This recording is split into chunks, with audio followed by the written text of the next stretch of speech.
My name is Robert Chapman, and I am running for president because our people are still living in dirt-poor poverty while corrupt politicians and their foreign bankrollers have gotten rich. Unlike all these typical politicians, I did not get rich by stealing. I could live a very comfortable life and forget about Zimbabwe.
Zimbabwe goes to election in 2023, and there's been a lot of fuss around delimitation reports, around the biometric voters' roll, and whether the election is going to be free and fair. But here on the Free Talk, in proud partnership with the Frederick Newman Foundation, we go beyond the hullabaloo. We go beyond the talking on the streets and get you the answers that matter. Now we're going to be looking at the presidential candidates as they come. We're going to have a conversation with them around their policy, around what they want to do for this country and how they're going to achieve it. We want to sift through the chaff and give you the grain. This is me, your host as usual, Dara B. On this, the Free Talk, in proud partnership with the Frederick Newman Foundation. Join me just after this break.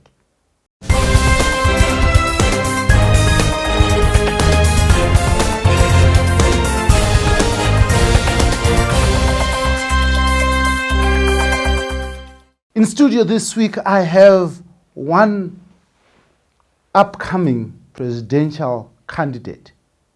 Not a presidential candidate as yet, but has declared interest in running as a presidential candidate and has brought up his own party, the DUZ, the Democratic Union of Zimbabwe, Robert Chapman. He joins me in studio today to discuss his policy, his plans for this country, and his prospects of winning this election. Is he the next president of Zimbabwe? Will he be, like many have said, the next Barack Obama of Zimbabwe? Thank you very much for joining me on this, the Free Talk. But let us just cut into the chase and look at, you have a political party. What does it stand for? Well, the Democratic Union of Zimbabwe, I think maybe giving you a little bit of background might help a little bit. You know, we looked at, one is how could we support, and I say we, basically myself and a handful of friends looked at Zimbabwe and saw that things were not really changing. So after the 2018 elections, we said to ourselves, you know, can we maybe stand behind a candidate? And we started talking to some folks in different progressive opposition, because there's many parties at the time that had contested. But we looked at progressive opposition, and we started to see sort of this break apart in the main opposition party, the MDCA, where we started to see sort of an implosion taking place. So the Democratic Union was formed as a result of creating an alternative for the 2023 elections. But originally we had not really for me, I had not really thought I would be the face of it. It was really just saying, how can we create another alternative for citizens? So for us, the Democratic Union of Zimbabwe stands on three policies and three pillars. One is prosperity, two is justice, and three is modernization. On the political spectrum, we are not extreme left or extreme right. We're very centric in the way that we, in our beliefs when it comes to the political landscape. So for us, this is a little bit more about the Democratic Union of Zimbabwe. So citizens put together an alternative and said, we want to make sure that we create an institution that outlives the individuals that are in the institution. So for us, our goal is to have the Democratic Union of Zimbabwe here for a very long time. So when you talk about you having looked at progressive opposition, what does progressive opposition look like to you? Leaders that really understand the landscape. One is to understand where we are and where we're trying to go. And they have the experience and the outlook, both continentally and internationally, to know how to move the country forward. I think we've had a lot of leaders that have come up and maybe have not galvanized the right numbers for them to go into office for whatever reason. But there are certainly very smart Zimbabweans around. And so for us, it was really folks that had a global view and understanding how Zimbabwe could be fixed and progress forward.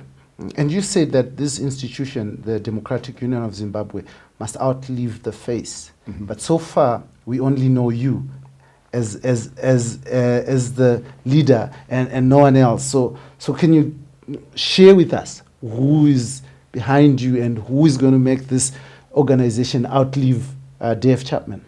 Well, Robert Chapman. Robert Chapman. Yeah, no worries. No, it's all right. The first thing we formed is the Constitution, and we formed 3 documents very, very quickly, but the biggest one, which is the foundation, is our Constitution. I believe in institutions there has to be process in place that people follow, and the second one is a code of conduct. Zimbabwean politics is plagued with scandals. Scandal after scandal, we continue to reward bad behavior. People don't seem to really, in progressive countries, scandals in politics, especially some we've seen here, usually causes those either individuals to leave. The problem is the individuals are greater than the institution. So if the individual leaves, the institution falls apart. For us, we looked at a constitution that allows for us people to come in, join. There's a method in which they do that. I'm not the one that's responsible for it. And the party can even choose which leaders represent them in that institution. And when a leader is either served or is looking to serve, then they can either request to be re-elected in that, and the party makes decisions based on that constitution. The reason why you're seeing me is because we have just announced ourselves. Although we're not new, the announcement press conference was on December 10th. That's the reason you're seeing me as a person. But if you're following our groundwork and where we're traveling, you're clearly seeing that we have large numbers in attendance to our structures meetings, meaning that there is a team behind there. It's a very common question that I get, that people say, who's behind you? And I just refer them back, say, why don't you watch the footage from our last meetings we've had, and you can clearly see on the stage, provincially, district, ward, the coordinators are standing there, and they're introducing themselves and making themselves known, and they've brought their teams. So we do have people. I think people are wanting me to just name names, but we want people to really follow the campaign, and they can see the leaders for themselves. But the biggest issue about Zimbabwe, about the politics, is we want to know who's going to deputize you, who's going to probably be your Minister of Finance, so that we can have confidence. Because if you're going to be surrounded by deadwood, people will be worried. So we want to know. So again, we have to go through Congress. There's a process in which those leaders are nominated and elected. I don't decide them, and our team is working on that right now. We've got names in the hat, and we obviously have a process for that. But when the party, for us strategically, there's a time to make that announcement. And when that comes out, you'll see the full team. In some cases, you'll see candidates that will be running in certain areas in constituencies, and at council level, ward level. So we'll have that come out as the party continues to form its structures and continue to ensure that the right candidates selected by the communities that they serve. But who elected the president if you didn't do that? So we put it in there, and there's a leadership in place that chose and said you should be the face of that. So that's the direction we took. Oh, amazing. Now, let's talk. Why do you think that out of all the people that are around, the 16 million of us, why should we let you lead this country? That's a great question, and it's a very important question. I think that should be asked of all the political candidates, not just the presidential one.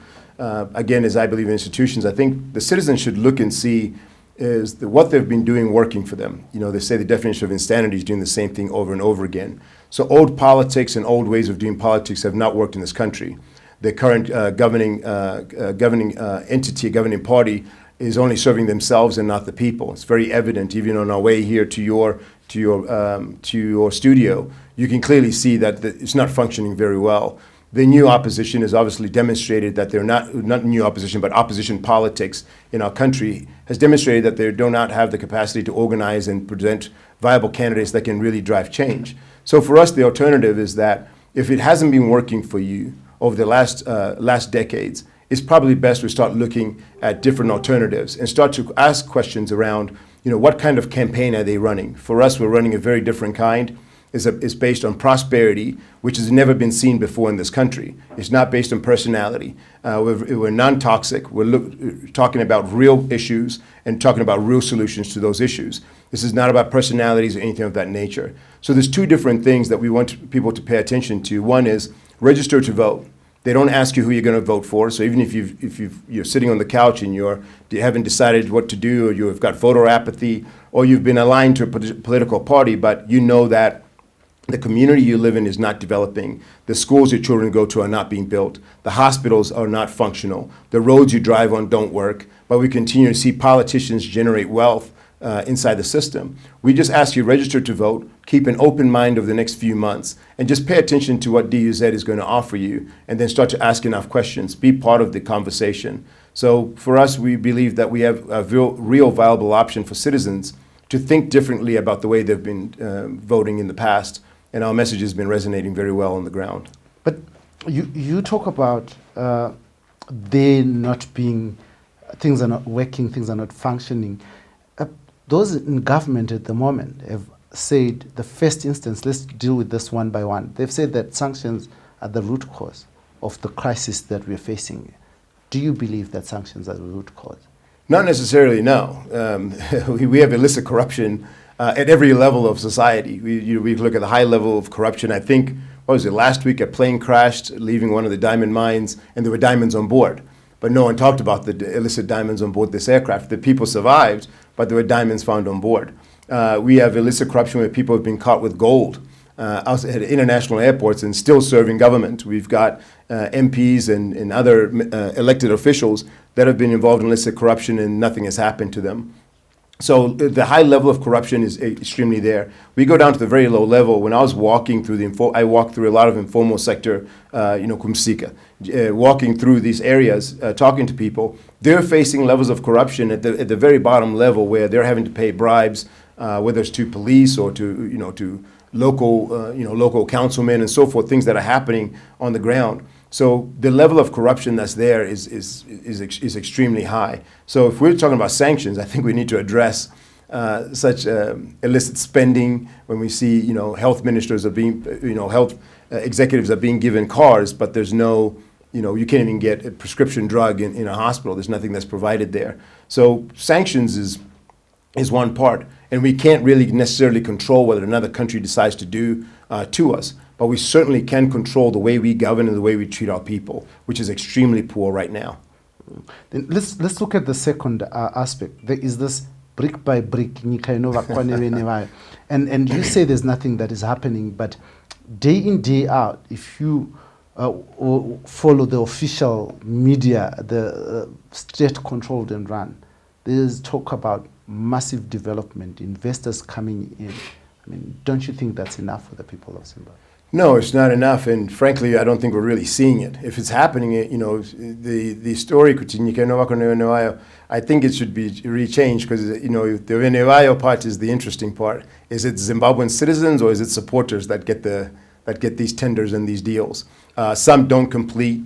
If you look at national debt, I know today there was a conversation about restructuring our debt. My question would be, were the Chinese included in that? Because they seem to be doing a lot of the infrastructure development that's leading some of these projects. We don't really see Zimbabweans doing so. They've made commitments on energy. We still have load shedding that exists today. I woke up every day I woke up in the capital city. I wake up every morning and there's no power, and we have to turn on an alternative source that's there. So it's not working. It's not functional. They're behind their own strategy for 2030 itself in the current government. So no, it's not working. If I just answer it straightforward, it's all around us. We can see it. There's no development.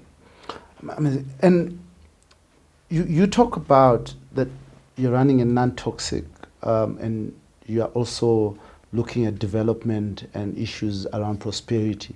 But every other candidate talks about that. How do we set you apart? Great question. I think one is being able to look at the candidates as well and what they're being able to deliver. I know that most of them have not delivered. No one, I believe, has put forward a manifesto quite yet. Some are waiting for their launches to take place, which includes us, for us to release ours to the community, because the way ours is written is going to be, we want the candidates for those communities to present it, and then obviously we have a national umbrella. One of the key things we have to look at is the difference between our campaign and theirs is ours is very different. And the fact that we can easily assert what everyone else is doing because they've already been in office. So it's easy to go back and say when either you are in office or your current team's in office, what development have you done? All we're hearing so far is a lot of excuses. If you ask about roads, one person points this way and the other one points this way. But citizens are left abandoned in the middle. I have been part of a functional society for quite some time. Considering how I started and how I grew up, which was extremely poor, I'd like to believe that I've built a comfortable lifestyle for myself and my family. And bringing that level of expertise and being able to be part of a functional society, I know what's really missing extremely quickly and know where to get the resources to make sure the country is viable. I heard one of the best statements or best quotes that I love is, people don't fail in life because of money or because of lack of money or lack of ideas. They fail in life because of lack of resourcefulness, being able to find the answers that can fix our country. And if you've been in the forest the entire time, I don't think you probably have the right foresight or the right perspective in able to get the country out from underneath the troubles that it's facing.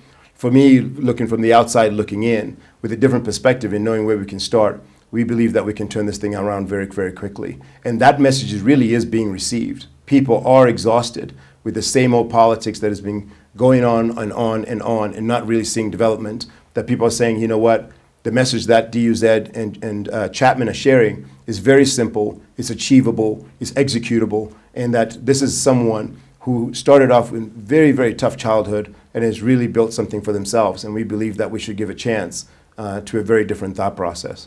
I wanted for us to zero in on the issue that you raised that started from the bottom and now we're here. Most politicians in Zimbabwe started from the bottom, and now they are richer than government. So you're touching a hot topic on corruption. You might be sliding in that direction. The difference for me, I did grow up, I'm an orphan, but lost both my parents in a car accident at the same time. I was raised by my grandparents. My grandparents are hard workers in civil service. My grandfather was a teacher. He built schools and advocated for education in his community. My grandmother was a matron and took care of kids in boarding school. So growing up with that and education being a big part of my life, and I wouldn't say I was the brightest student by no means, but hard work was not something that we were afraid to do in our household.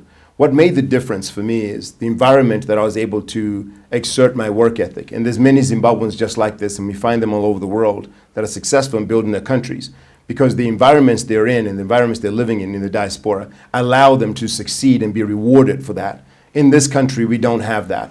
We have not seen a place where Zimbabweans can really succeed and prosper without being connected somehow to a government official, or somehow in illicit dealings, or somehow tied to tender processes. So I think if we were to assert an equal opportunity society, we don't really quite have that here in this country quite yet. Do you think you can change Zimbabwe, or anyone can change Zimbabwe without changing its president? Wow, great question. I think some have tried. I think some have tried to say, hey, can we go into this, into the beast and see if we can change it from within? And I think that they haven't really succeeded. There's a bigger perception besides us going in without changing the president. I think it's refreshing for us to have new leadership, particularly one as it gets younger and becomes more progressive.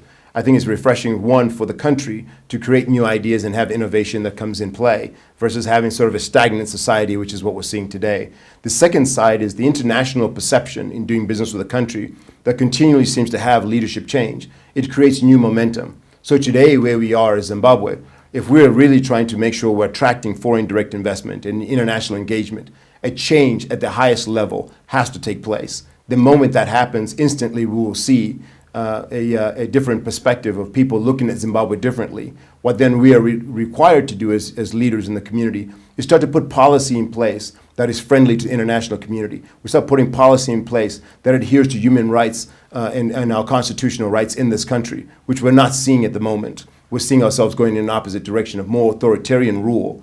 So as we start to really put policy and we start to look at each other as Zimbabweans first without our political jackets, I think the rest of the world will start to follow behind and really see faith in that. But yeah, we need change is necessary if we're going to talk about innovation and prosperity. Yeah. You bring in an important subject there about human rights, authoritarianism, and it looks like the world is moving towards more first economy and ignoring the human rights aspect. And do you think that in this world, Zimbabwe can find its footing by respecting human rights?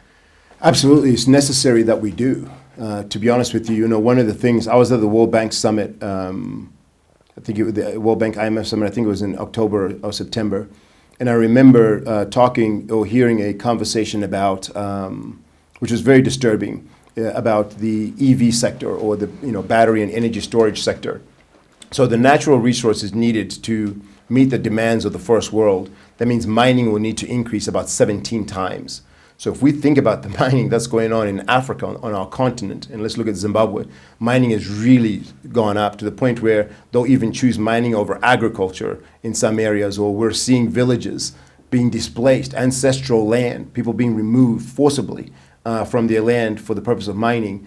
If we don't have a government that takes care of its own people, I think we'll not only lose our youth and lose our identity and even forget where we came from. I think that we will open the door for people to take advantage of us simply because of a dollar bill. Haven't we opened that door? We already have. That has to really change, and has to change very quickly, because what's happening in the global sector, that is what they want from the continent and what they need for their economies to thrive, is going to put more pressure for us to violate even more. So for us, we have to really pay attention to the human rights aspect and put in real processes in place that prevent any organization, private or government, to come into Zimbabwe and violate the rights. As government, it is our responsibility to be the first line of defense for the people of this country.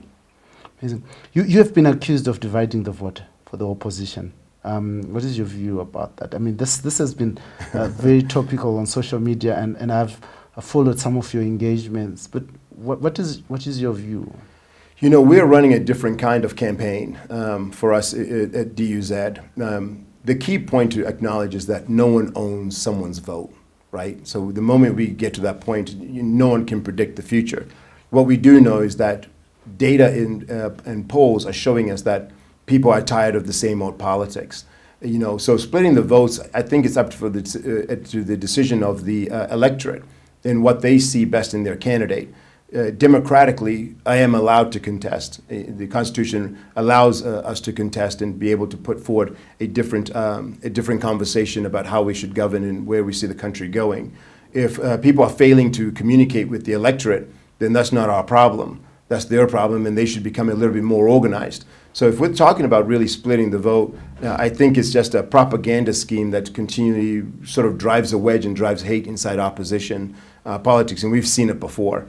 So the answer is not there. The poll, when we look at data and look at the polls, the largest group of people have just decided nothing's going to change. They're going to sit on the sofa, sit on the couch. They're seeing that politics has become politics of the stomach. They don't feel they're really being represented well. Those that are representing them may not be up to par to task for the job. They don't even show up to parliament. They don't show up in the communities until it's time for elections. There's no reforms. There's no progressive politics. Everything is 11th hour politics and more of excuses and complaining. So people really have woken up to this. And the reason I believe is they have access to information that they've never had before.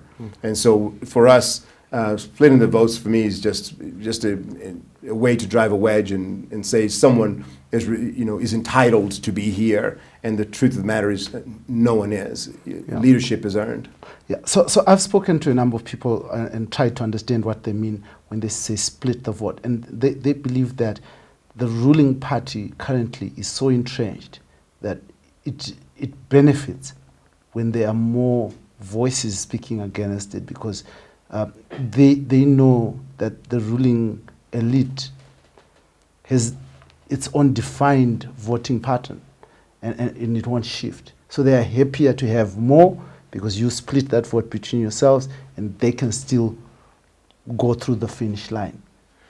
I don't necessarily think so. I think if they're speaking in that term, I don't think they're looking at the data. I think they're very, they may be emotional about what's happening, and maybe something might have happened somewhere, and they're saying, "Oh, this looks like it might have happened before."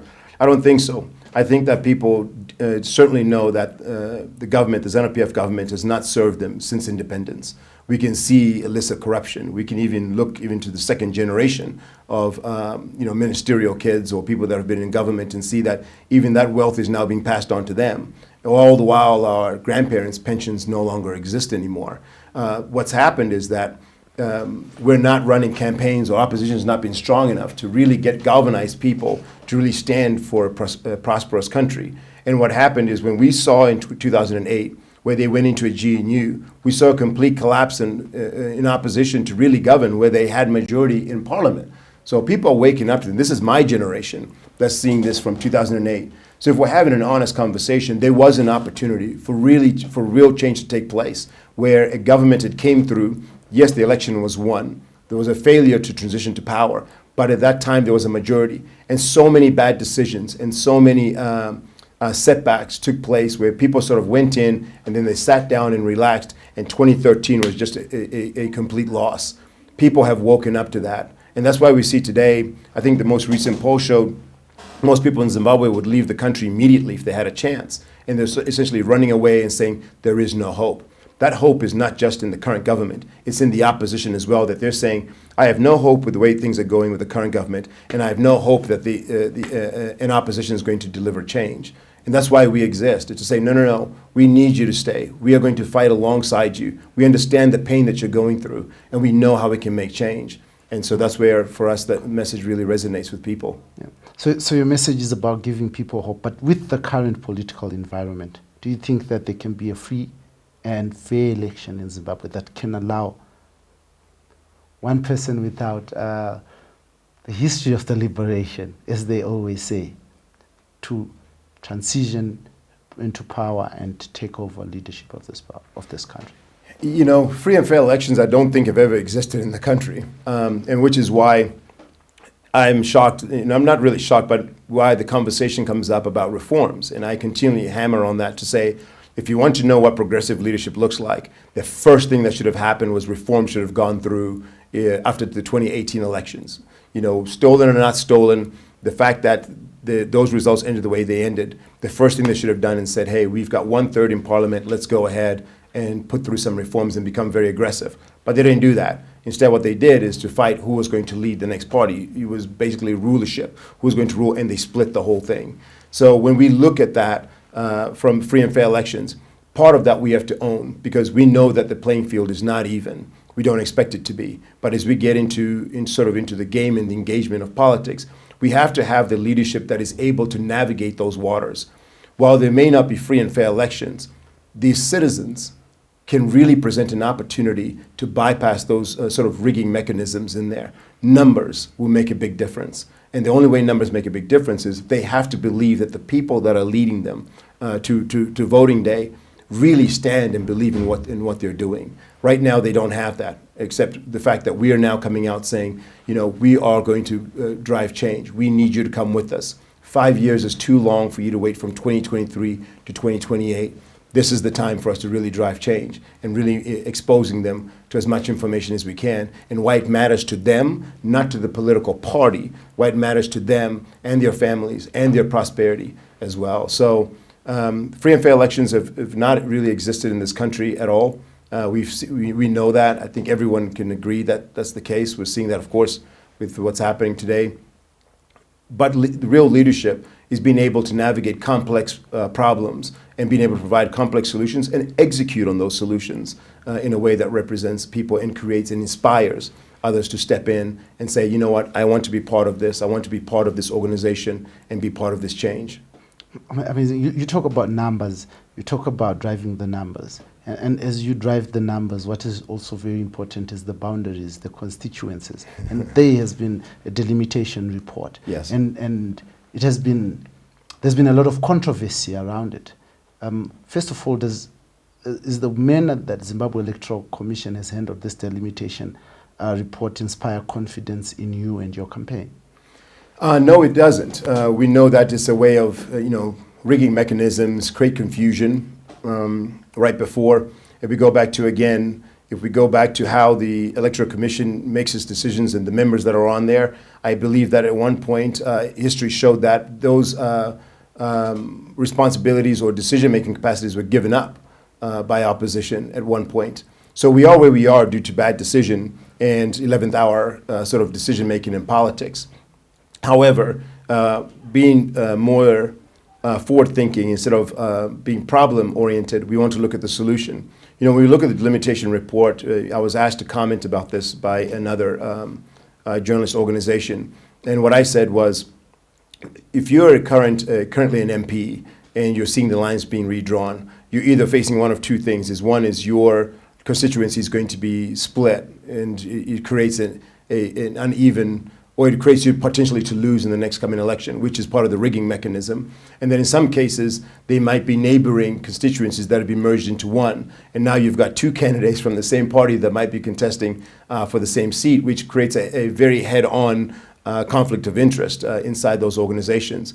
I think what we should look at is what is the opportunity that this presents. In some metropolitan cities, we're seeing that more seats have been added, where some constituencies have been split into two. And these are opportunities for opposition to really pay attention and have a very solid campaign with solid candidates that they can put forward for the people in these new opportunities, and not allow internal conflict or internal one-upmanship to give an upper hand to the ruling party. So anywhere there's chaos, there's always opportunity. So we want to make sure we look at that, we pay attention to it. I will mention one organization, the Pachedu organization. I do get notifications every time they post something. It's a group of citizens that have really come together, trying to create information for everyone to have visibility. I believe that political parties should be really taking that information and working alongside them to really inform citizens the importance that it is for them to start to verify their polling station, which we know right now some of those have not been named yet. But it's very important that citizens that have either registered to vote might have been set to one polling station. They need to know where that polling station is going to be prior to voting day. So I think that message has to be consistent, regardless of our differences. The message of getting citizens out and not saying, hey, this thing has been rigged, it's over. We have to change the story and say, no, there's an opportunity here. Let's all go in and verify. Let's all go in and make sure we know where we're voting. And we consistently do that and put pressure on ZEC. More importantly, let's turn out in numbers, because they cannot take this away from us. And it's the only way we drive change. So you talk about your lack of trust in ZEC. And some people say it's not the vote that matters, it's who counts it that matters. and you're not happy with the person who's counting. So what are your chances? No, so in ZEC, they're going to throw spanners inside the process, whether it's delayed, not delayed. The voter's roll is not released to create verification processes or auditing processes. But on voting day, inside the polling station, it's important that parties work together to make sure that when the votes are being counted, they're counted extremely well. And we use the V11 form that's at the end of counting at each polling station, that is tallied. Win or lose, we want an accurate number, instead of allowing these ballot boxes to go to a hidden location, get stuffed, and no one knows what's in them. So we want to make sure that we're fielding polling agents and that we're putting in mechanisms in place to protect the vote. And obviously that's a large task for any one entity to take on. So it's important that parties are working together to have an authentic result when they come. But again, if the people don't come out to vote, or they believe that this thing is that it's over and sort of done with, and that's the message we're consistently sharing, I think we'll have a very big problem when people don't come to really fight against the machine. I was talking to your team before this interview, and your team was telling me that you've had problems with clearance for meetings and stuff like that. Mm-hmm. How do you reach to those areas? How do you begin to converse with people when you've got one hand tied around your back by the police? Yes. I'll tell you something we did recently. When we're driving from one place to another, so we were driving from Harare to Gweru, and we stopped in Norton.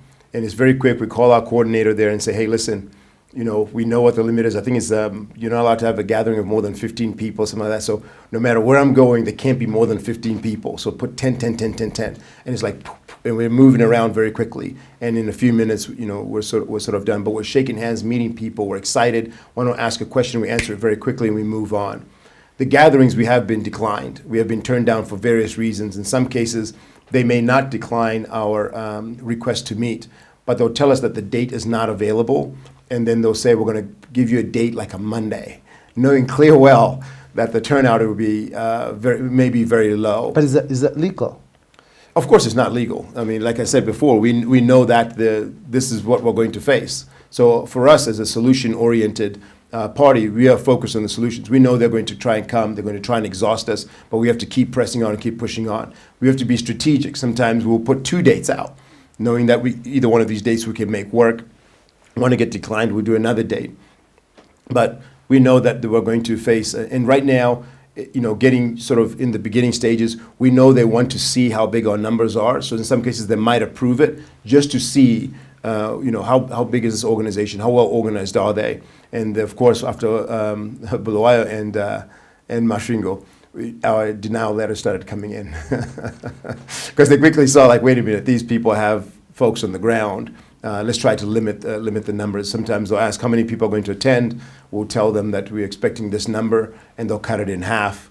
Although approved, you cannot have more than this people. So we just have to be very. We move cautiously, we move strategically, but we're always focused on the solution and not just the problem. And then we try to learn from where maybe we've made the mistake. We try to learn from that and quickly change that and move forward. You're talking about solutions and solutions. What is your plan? What is your solution with the economy? Great question. That's the fun part. And so, when we look at, and it's a big one for us to answer in this setting, but let me touch on when we come back to the 3 pillars. One is prosperity, justice, modernization. All 3 of those go very, very hand in hand together. When we think about prosperity, for us, again, as someone that comes from private sector, it is extremely critical for us to look at the formal sector and how we can support them. We know that such things as our taxation and tax code is out of whack. We know that there's not much finance and funding that is available for private sector to grow. We know that right now there's no labor laws that really protect citizens when they're working in some large organizations.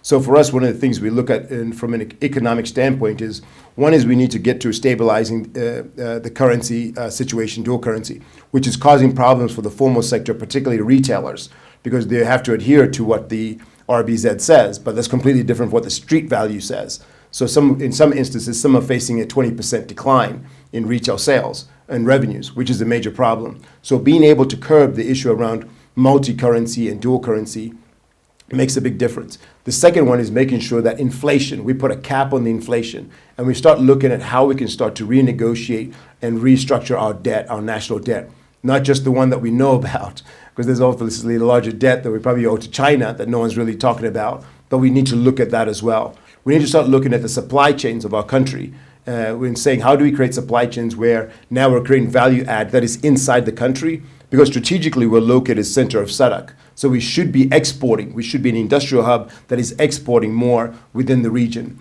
I think one of the greatest gifts that we have from the continent right now is the African Continental Free Trade Agreement. We're not utilizing that to the best degree of our ability. We need to be able to trade with our partners within the region, on the continent, before we start looking elsewhere very, very quickly. We start looking at Nigeria, start looking at Tanzania, looking at our counterparts in Zambia, and we start to increase the way that we trade with each other and move from there. But I just threw a lot of things that were sort of all over the place, but it's a fun conversation to have. When we look at prosperity, justice, modernization, the middle one is the most important, which is justice. Right now, the social fabric of trust between government, citizen and business, business and government is eroded. There's a reason why we see that there's not much foreign direct investment coming into the country. It's a reason why we don't see a viable banking sector. It's a reason why people probably keep money under the mattress. It's the reason why when I go to Pick and Pay, they won't take, if I have a receipt that's due for $110, I can't use RTGS and US at the same time. They only want US or only want RTGS, but they're willing to give me change split in both. This sort of trust that takes place is eroded in the country.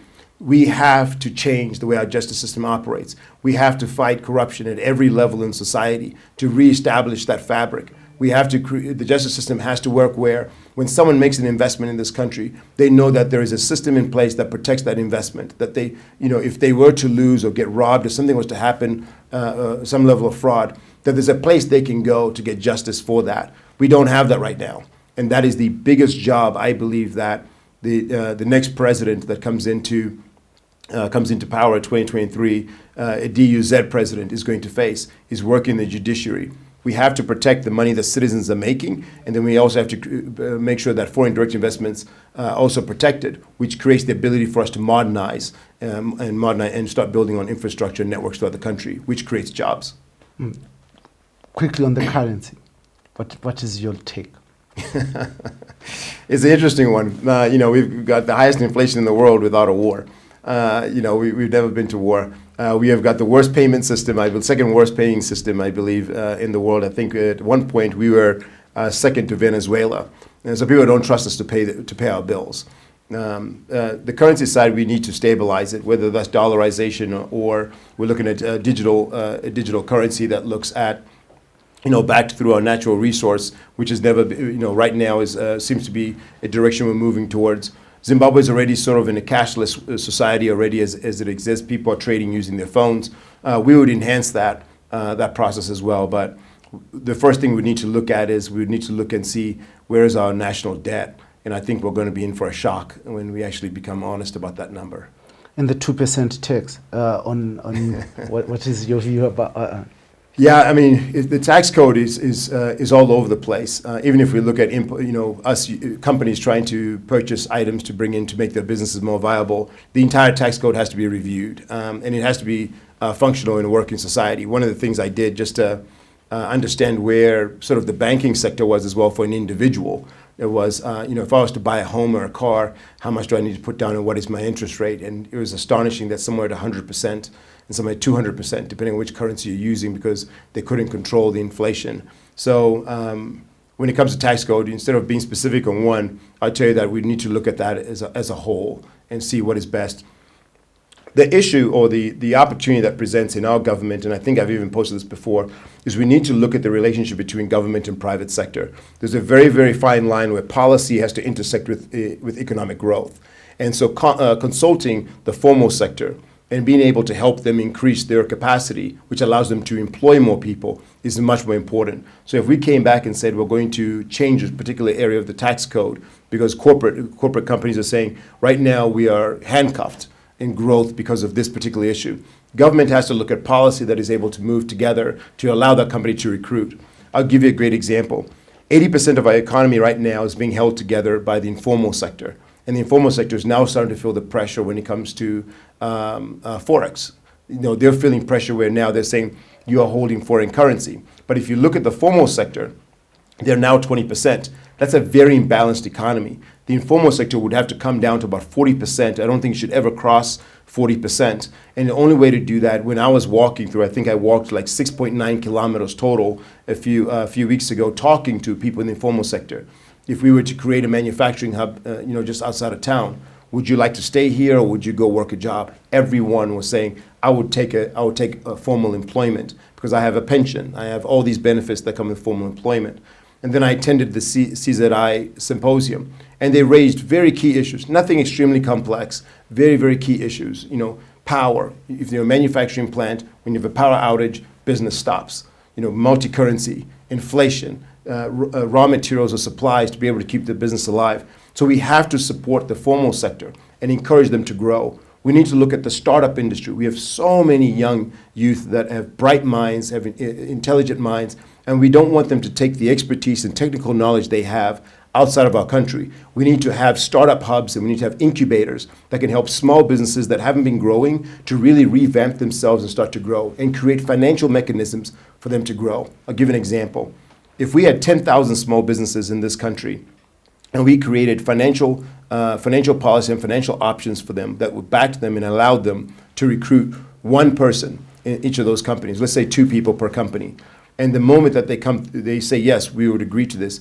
If we help 10,000 small businesses add 2 employees to their business full time, by various tax codes, various financial options, we would have increased employment by 20,000 people just simply working in that sector alone, or that level of business. 20,000 people would have new jobs. We're not talking giant manufacturing. We're not talking, large-scale enterprise. We're talking about small businesses, boutiques, grocery stores, clothing stores. Just recruit 2 people, and we create policy and incentives, whether it's tax incentives, financial incentives for them to keep their money and put that back into employment, full-time employment, would create 20,000 jobs. So we have a very, very well thought through economic policy that takes into account where the government is trying to go in ensuring that we have money going into our coffers and starts to recycle that money to ensure where private sector is able to recruit and make sure that there's employees that are there are labor laws in place that protect them as well, not just for corporate interest. So we've got a pretty well thought process there.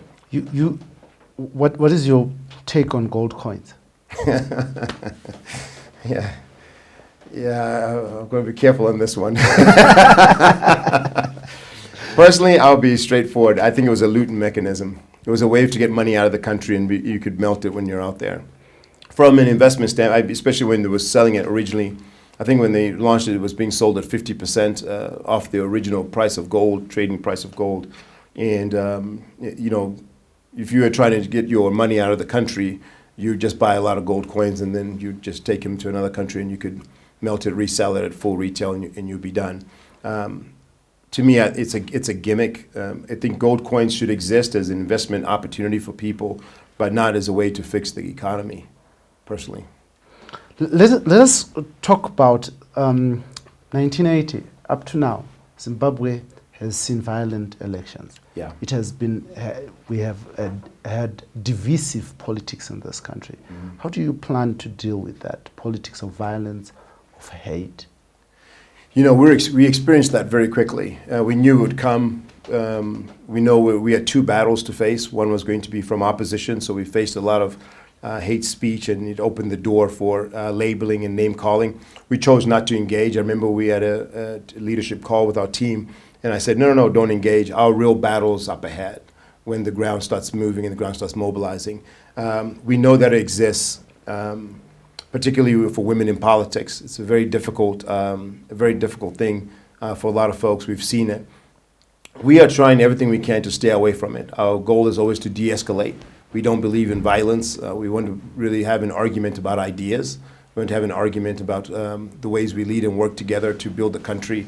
I think that we've stayed in a political environment for quite a long time. We've never really talked about how do we build the country. So for us, we've changed the conversation where we're getting away from we're not getting away, but we don't want to engage in any sort of violence. However, I will say, should we face violence, we have the right to defend ourselves as well in that process. So we don't advocate for it, but we do anticipate that at some point we will face it. We're facing the ones online with the name calling and so forth, which is fine. People are entitled to say what they want to say and create the noise they want to create. But we chose not to engage and really focus on a very clear message about making Zimbabwe prosperous for all Zimbabweans, regardless of your political jacket. Yeah. But I wanted to know your plan, if you do get into power, to heal this so that it doesn't become, continual as an everyday aspect of our lives in Zimbabwe. Yeah, that's a tricky one because we would need to put organizations in place. There's a lot of trauma that exists in our country, and it's regionally in some cases. We've got our brothers and sisters down in the Matabeleland region that feel extremely marginalized. So when we look at what they need for peace and reconciliation, it's not just politically as well. We've also have a history where racial divide has played a part, and we may even see even religious and cultural divide has played a part. Peace and reconciliation, it has to start from the top. I think if we can learn anything from Nelson Mandela, and the way that he really was able to work with everyone to build a better South Africa. I think with the tools that we have, modern tools we have available today, and expertise, I think that Zimbabweans can really pull together when come. I'll share a quick story with you. What we see on the ground or we hear is very different from what you see in the diaspora. In the diaspora, I remember I think I was in Atlanta, Georgia, and I was in a store in a shopping mall, and I heard 2 guys speaking Shona. And I just walked over and I said, "Kundepimdara," And they were so excited. They're like, what? Another Zimbabwean, and they're so excited. Where are you from? How's it going? They didn't ask me what political party I came from. They didn't ask me. They were just happy to see another Zimbabwean. And I think if we start moving in that direction of peace and reconciliation and seeing each other as brothers and sisters, Zimbabweans first, regardless of our political affiliation, regardless of our color, regardless of our gender, I think we'll start to move there. But we have a strategy for peace and reconciliation. And the first thing we have to, in order to fix a problem, is to acknowledge we have one. And we have one where we're extremely polarized. And we would need to change that and be the front line of that peace and reconciliation. We have the National Peace and Reconciliation Commission in Zimbabwe. What is your take about it? I don't think they're very, whether they're, dealing with real issues. If it affects a certain entity, they might be sidelined or blocked. If they're wanting to bring up another area, I don't think they have the full support that they need to do the job they do. It's sort of like almost like talking about the anti-corruption unit. If they arrest a certain individual, that person will be out and they'll be let go. And if the peace and reconciliation is saying, let's go look at national atrocities that have taken place, there might be some entities that say, well, you can't go there. Well, if we are doing that, then we're not empowering the real process of peace, which is having real dialogue about real issues. That might pain us in the moment, but it creates an opportunity for you and I to leave our children knowing that there's a peaceful country ahead for them. So we would have to look at that very differently, but it takes the leader to come out and say, we want to apologize for this, or we want to set this record straight, and here's what has transpired in our country. This is the history that unfortunately we will live with, but in order for us to move forward, we're asking our parties to come together and see how we can make this work and mend that process. It seems to me that you don't have much confidence in any of these national constitutionally established bodies. You don't have confidence in ZEC, you don't have confidence in ZAC, you don't have confidence in the National Peace and Reconciliation Commission. What could be the problem? Is it the commissions? What is the problem? No, I think they're handcuffed, and then we have to look and see who's running them in some cases. If we look at certain commissions, some of them give the guise of, or they're propped up, say, oh, look at what we have done. But then when it comes to actually delivering on a result, in some cases they're really not delivering it, on those results. So, it's not lack of confidence. I think it's the fact that they're not empowered to do their job, that there are other sort of players inside their camp that are sort of dictating how they should be able to operate, which is very unfortunate. If we're going to be very true about, anti-corruption, then the anti-corruption unit should have the power and mandate to arrest, even at the highest level of office, or investigate the highest level corruption. So if we don't empower them to do that, then it's not going to do its functions correctly. So for me, that starts at the leadership level. We've got Jabsikala locked up right now, for representing a client that was brutally mutilated, and then we have another elected official who's been, many of them actually, but the most recent one, $5 million scandal, and is released. And this is something that directly affects, one is that it affects the foreign direct investment. People realize that, $5 million can be taken by an elected official. Nothing will ever happen if they belong to a specific political party. But we've got another member of parliament who's locked up while being a lawyer representing a family and a client on a murder case. So if we're looking at the judicial process, it's obviously captured, and that's the unfortunate part. But in our government, we have the opportunity to stand in front and say, no, we're going to give you the mandate, the budget, to really solve this problem. But more importantly, we're going to demand results from you. And we're going to make sure that we audit your performance and making sure that we're moving the needle forward. Because that's what's going to create trust between citizens and government. The government is doing its job to protect citizens. Now, there's this emotive issue that has affected Zimbabwe for a very, very long time. The Gukurahundi massacres. You being the president, you wake up and you've won the election. How will you deal with it? The first thing we would do is put together a commission of inquiry. We need to go through and investigate. We need to consult the people of Batabeleland, the people that have been directly affected by this, and come up with, first we have to get all the facts. We hear different things, and I understand that some of the reports might even be sealed. for people to have exposure to really what took place. So the commission would have to go in. This is part of that peace and reconciliation I talked about. Is one is admitting that we have a problem is the first thing we need to do. So in order to understand what that problem is, we need to go and have a commission that investigates, that really talks to the people of Matabeleland that were really affected by this massacre. Some of those people are still alive today that understand, that know, that were present, they know exactly what happened. They lost family members. The second thing we need to look at as well is how do we move forward?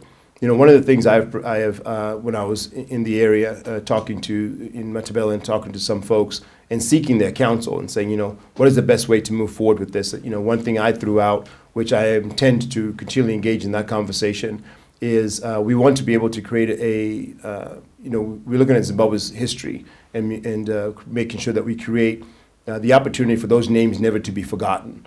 Right now, even something as simple as a plaque with your names, it gets vandalized. As soon as it's erected, it gets vandalized. We need to make sure that those families and the names of those victims continue to live on, and that they are part of our history, unfortunately, as tainted as it is. But we need to help that community heal. In order to do that, we have to really get the facts. So a commission of inquiry is the first place we would start. The current government has actually said that it is working on the issue around Gukuraundi, and there have been meetings with chiefs. Do you think that this is sufficient or this is genuine? I don't know because I'm not privy to the information that they're receiving and communicating with the chiefs. But I would find it hard to, I would find it difficult to look and say that that is as authentic as it can be to have an investigation if the victims are saying that that very same government might have been the one that committed some of these atrocities. I think you would need an independent inquiry that would go in to ensure that the right information is put forth, and making sure that people can walk away and really feel like that they have been able to voice their grievances, tell the true story about what happened, and that has been documented extremely well. Unfortunately, I'm not privy to what they're doing or how the conversations are going, but I know that it is a very, very a sore subject for the people there that have not recovered from that atrocity. And as we close, how confident are you that you will take this one? I'm very confident. If we look at data, when we were originally working through this, we looked at polling data, and we looked at data that had been conducted on the ground and seeing where Zimbabwean citizens were. It was one part of it. But what we really started doing was, as our team started forming and we started having coordinators in different areas, we started to see the momentum growing extremely fast. And of course, once our meeting was public, because we had our Bloe and Mashingo and Chinoi, the numbers are astronomical. We're seeing people turning out in big numbers, even though there are internal DUZ meetings. More people are asking, they want to join. So it's been extremely welcoming. The ground has been extremely, extremely welcoming. People are hungry for change. They're tired of the same old politics, same old conversation, old ways of getting into sort of dirty politics. So we have been our message has really been received on the ground, and we're extremely, extremely excited. So yeah, we feel very, very confident about this upcoming election. The big thing that I will leave and stress to citizens, what's more critical is we are encouraging citizens to take real personal responsibility in this election. Now, we understand you're exhausted. We understand that you're tired. We understand that there's too many spanners being thrown in, whether it's the ability to register to vote, or whether it's realizing that there's too much chaos happening when it comes to, say, ZEC, and you're hearing all these things of the limitation report that might create apathy. Our call and our cry to citizens is don't lose faith. This is too important to pass up for 5 years. If you're 23 years old right now in 2023, in 5 years you'll be 28 years old, either possibly married and possibly with a child. Imagine if you don't participate in this election, you don't get engaged in this election, and you don't cast your vote on progressive politics and making sure the country does change, that you will be living in the society that you're living in today. The street I grew up on was not paved. In Chinoi, I grew up in the location. The street was it was a dusty road in front of our house. That road is still dusty today. Nothing has changed. In fact, the roads that were tarred are no longer tarred anymore. So my call to citizens is don't sit on the sidelines. All we ask is go register to vote.